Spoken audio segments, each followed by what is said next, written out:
नमस्कार, India voice देख रहे हैं आप। मैं हूं आपके साथ आकाश सरोज और उत्तराखंड के इस खास बुलेटिन देवभूमि समाचार में आप सभी का स्वागत है। राजधानी देहरादून में मुख्यमंत्री पुष्कर सिंह धामी ने दून यूनिवर्सिटी को कई नई सौगातें दी हैं। मुख्यमंत्री ने यूनिवर्सिटी कैंपस में नई बनी सेंट्रल लाइब्रेरी बिल्डिंग और स्कूल ऑफ बायोलॉजिकल साइंसेज की लेबोरेटरी बिल्डिंग का उद्घाटन किया। इसके साथ ही मुख्यमंत्री ने यूनिवर्सिटी के नए 88.4 FM कम्युनिटी रेडियो को भी लॉन्च किया। यूनिवर्सिटी कैंपस में आयोजित कार्यक्रम के दौरान छात्र छात्राओं और अधिकारियों की मौजूदगी में मुख्यमंत्री धामी ने नई सुविधाओं का उद्घाटन किया। सेंट्रल लाइब्रेरी और आधुनिक लेबोरेटरी बिल्डिंग के शुरू होने से छात्रों को पढ़ाई और शोध के लिए बेहतर सुविधाएं मिलने की उम्मीद है।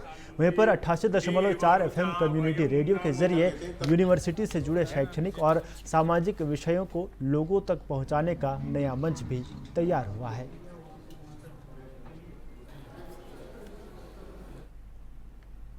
हल्द्वानी के रामलीला मैदान में कांग्रेस अध्यक्ष मल्लिकार्जुन खड़गे की रैली के बाद हुए कथित शुद्धिकरण यज्ञ को लेकर सियासत तेज हो गई है। राज्यसभा में खड़गे ने इस मुद्दे को उठाते हुए बीजेपी पर निशाना साधा। खड़गे ने आरोप लगाया कि कांग्रेस की जनसभा के बाद उनके मंच का शुद्धिकरण कराया गया। उन्होंने इसे लेकर बीजेपी पर सवाल खड़े किए। वहीं पर बीजेपी ने इन आरोपों को खारिज करते हुए मामले की जांच कराने की बात कही है। बीजेपी का कहना है कि पूरे प्रकरण की वास्तविकता जांच के बाद सामने आएगी। इस मुद्दे को लेकर सत्ता पक्ष और विपक्ष के बीच सदन से लेकर उत्तराखंड की राजनीति तक बयानबाजी तेज हो गई है। स्पीच होने के बाद बीजेपी के लोग सब मिलके हवन करके उस स्टेज का शुद्धिकरण करने का काम। देश में सियासी पारा कम होने का नाम नहीं ले रहा है। अब कांग्रेस अध्यक्ष मल्लिकार्जुन खड़गे की 8 अगस्त को उत्तराखंड के हल्द्वानी में हुई विजय शंखनाद रैली के बाद सियासत गर्म हो गई है। आरोप है कि खड़गे की रैली के बाद स्टेज का शुद्धिकरण किया गया। आज राज्यसभा में मल्लिकार्जुन खड़गे ने इस मुद्दे को उठाया और बीजेपी को घेरा। खड़गे ने कहा कि मैं अपने एससी होने का मुद्दा नहीं बनाता, लेकिन शुद्धिकरण करके मेरा अपमान किया गया है। मैंने किसी सिर्फ मैं लोगों के समस्याओं को वहां पर बताया, लेकिन मेरे स्पीच होने के बाद कल वो लोग बीजेपी के लोग सब मिलके हवन करके उस स्टेज का शुद्धिकरण करने का काम किया। वहीं खड़गे के आरोपों को बीजेपी ने नकार दिया है। राज्यसभा में केंद्रीय मंत्री जेपी नड्डा ने कहा कि सरकार इस कृत्य की निंदा करती है और इसकी जांच करवाएगी। इस तरह की एक्टिविटी को भारतीय जनता पार्टी कभी भी सब्सक्राइब नहीं करती है। मैं भर्त्सना करता हूं और राष्ट्रीय अध्यक्ष जी इसको गहराई से देखेंगे भी, लेकिन आपकी भावनाओं को जो ठेस पहुंची है वो सच में हम सबके लिए खेद का विषय है। खड़गे के मंच के शुद्धिकरण पर संसद से लेकर हल्द्वानी तक बवाल मचा है।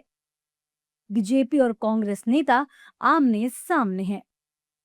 अब आपको हल्द्वानी के रामलीला मैदान की तस्वीरें भी दिखाते हैं, जहां कांग्रेस की शंखनाद सभा के बाद श्री राम सेना धर्मार्थ सेवा न्यास की तरफ से रामलीला मैदान में शुद्धिकरण यज्ञ कराया गया। आयोजकों का कहना है कि रामलीला मैदान हिंदू धार्मिक आयोजनों और रामलीला मंचन का प्रमुख स्थल है, लेकिन कांग्रेस की शंखनाद सभा के दौरान मंच से इस्लामिक नारे लगाए गए थे। हिंदू आस्था को इस बात से ठेस पहुंची कि किसी ऐसे व्यक्ति को मंच में स्थान दिया गया जो हिंदुवादी संगठनों को की तुलना सांप से करता है और मुस्लिम समुदाय से उनको खत्म करने की अपील करता हो। और ऐसे व्यक्ति को यदि मंच पे स्थान मिलता हो, एक ऐसा मंच जहां से भगवान श्री राम के जीवन को का मंचन किया जा रहा हो, तो उस स्थान की पवित्रता खंडित होती है। वो पवित्रता पुनर्स्थापित करने के लिए ये यज्ञ हुआ। कुल मिलाकर कहें तो यज्ञ की अग्नि के साथ सियासत भी भड़क उठी है। कांग्रेस नेताओं का सवाल है कि आखिर रैली के बाद ही रामलीला मैदान के शुद्धिकरण की जरूरत क्यों पड़ी। वहीं हिंदू संगठनों का अपना तर्क है। बीजेपी भले ही आरोपों को नकारे, लेकिन कांग्रेस के सियासी हमले उत्तराखंड चुनाव तक कम होते नहीं दिख रहे हैं। हल्द्वानी के रामलीला मैदान में कांग्रेस की शंखनाद सभा के बाद शुद्धिकरण हवन कराया गया। पंडित मोहन शास्त्री और श्रीराम सेना धर्मार्थ सेवा न्यास के अध्यक्ष गिरीश पांडे ने हवन का आयोजन किया। आयोजकों का आरोप है कि कांग्रेस की सभा के दौरान धार्मिक नारों और टिप्पणियों से रामलीला मैदान की पवित्रता प्रभावित हुई। इसी को लेकर हवन कर मैदान के शुद्धिकरण का दावा किया गया। पवित्र स्थल की पवित्रता पुनर्स्थापित करने के लिए किया गया यज्ञ है। अपना श्री राम सेना धर्मार्थ सेवा न्यास के तत्वाधान में यह यज्ञ हो रहा है। हिंदू आस्था को इस बात से ठेस पहुंची कि किसी ऐसे व्यक्ति को मंच में स्थान दिया गया जो हिंदूवादी संगठनों को की तुलना सांप से करता है और मुस्लिम समुदाय से उनको खत्म करने की अपील करता हो। और ऐसे व्यक्ति को यदि मंच पे स्थान मिलता हो, एक ऐसा मंच जहां से भगवान श्री राम के जीवन को का मंचन किया जा रहा हो, तो उस स्थान की पवित्रता खंडित होती है। वो पवित्रता पुनर्स्थापित करने के लिए ये यज्ञ हुआ। सद्बुद्धि के लिए यज्ञ कर रहे हैं रामलीला मंचन मैदान में। यहाँ पर 2-3 दिन पहले जो धर्म विरोधी तत्वों ने जो है हमारे मर्यादा पुरुषोत्तम भगवान रामचंद्र जी हमारे हिंदू धर्म के जो खिलाफ बातें करते हैं, हमारे हिंदू धर्म के विनाश की बातें करते हैं, उनको हमने पूर्ण रूप में जो है इस धरती माता से हम प्रार्थना करते हैं, भारत माता से, भगवान मर्यादा पुरुषोत्तम रामचंद्र से, हे भगवान ऐसे अराजक तत्वों से जो मानवता के खिलाफ हों, जो धर्म के खिलाफ कार्य करते हों, उनकी बुद्धि पे या तो बुद्धि का संहार कर दें, अगर बुद्धि का फिर भी वो होते तो उनका ही जो है इस धरती से, जैसे भगवान रामचंद्र जी ने रावण रूपी राक्षसों का वध करने के लिए अवतार लिया था, ऐसे ही जो है पुनः हमारे मोदी जी और हमारे योगी जी, हमारे आदरणीय मुख्यमंत्री धामी जी के नेतृत्व में हम 2027 में इनको पूर्ण रूप से यहाँ से जो बचे खुचे भी हैं, ये बरसाती मेढक, ये सब जो है समाप्त हो जाएं। यह कामना भगवान रामचंद्र से हमारी है और इसी कामना से हम इनकी बुद्धि की शुद्धि के लिए यह यज्ञ कर रहे हैं। बढ़ेंगे आगे। अतिवृष्टि के चलते क्षतिग्रस्त हुए देहरादून मसूरी मार्ग को जल्द दुरुस्त करने की कवायद तेज कर दी गई है। कैबिनेट मंत्री गणेश जोशी ने पानी वाले बैंड के पास सड़क के क्षतिग्रस्त हिस्से का स्थलीय निरीक्षण किया। इस दौरान उन्होंने लोक निर्माण विभाग के अधिकारियों से मौके पर चल रहे कार्य और अब तक की प्रगति की जानकारी ली। मंत्री ने अधिकारियों को सड़क के पुनर्निर्माण का काम युद्ध स्तर पर पूरा करने के निर्देश दिए हैं। उन्होंने कहा कि देहरादून मसूरी मार्ग को जल्द से जल्द यातायात के लिए सुरक्षित और सुचारू बनाना सरकार की प्राथमिकता है। साथ ही संवेदनशील स्थानों पर बैरिकेडिंग, चेतावनी बोर्ड लगाने और कर्मचारियों की तैनाती के निर्देश दिए गए हैं। बरसात के दौरान किसी तरह की दुर्घटना न हो, इसके लिए विभाग को विशेष सतर्कता बरतने को कहा गया है। मार्ग दुरुस्त होने से स्थानीय लोगों के साथ साथ मसूरी आने वाले पर्यटकों को भी राहत मिलने की उम्मीद है। प्रशासन का प्रयास है कि देहरादून और मसूरी के बीच यातायात जल्द सामान्य हो सके। प्रॉपर ट्रीटमेंट न होने के कारण पानी से कीचड़ आ रहा था, जिससे मलबा में लोगों को निकलने में दिक्कत हो रही थी। आज शाम को यहाँ पर GST टेस्टिंग हो जाएगा, इसके ऊपर पूछने के बाद उसमें बोरिंग हो जाएगी। जो कीचड़ है उससे निजात मिलेगी, क्योंकि कल से टूरिस्ट सीजन हमारा शुरू हो रहा है। 15 अगस्त की वजह से टूरिस्ट काफ़ी संख्या में यहाँ पर आते हैं। तो कल हमने इनको कहा कि आज रात पूरी रात काम करके 11 बजे के बाद ट्रैफिक बंद कर दिया जाए और सुबह तक जो है उसको रोड को ठीक कर दिया जाए, ताकि मसूरी के जो होटेलियर्स हैं विशेषकर उसी की पूरी इकोनॉमी जो है टूरिज़्म पर और टूरिस्टों को आने जाने में कोई दिक्कत न हो, ये सुनिश्चित हमने किया है। और हमारे कम्युनिटी के एक्शन यहाँ पर आए हैं और उनको निश्चित किया कि स्वयं इस काम की ओर मॉनिटरिंग करें। इधर रुड़की के पिरान कलियर में 758वां सालाना उर्स शुरू हो गया है। कांवड़ मेले के बाद अब उर्स में देश भर से बड़ी संख्या में जायरीनों के पहुंचने की संभावनाओं को देखते हुए पुलिस और प्रशासन अलर्ट मोड पर है। सुरक्षा और भीड़ प्रबंधन के लिए पूरे मेला क्षेत्र को 4 जोन और 16 सेक्टर में बांटा गया है, जहां करीब 600 पुलिसकर्मी तैनात रहेंगे।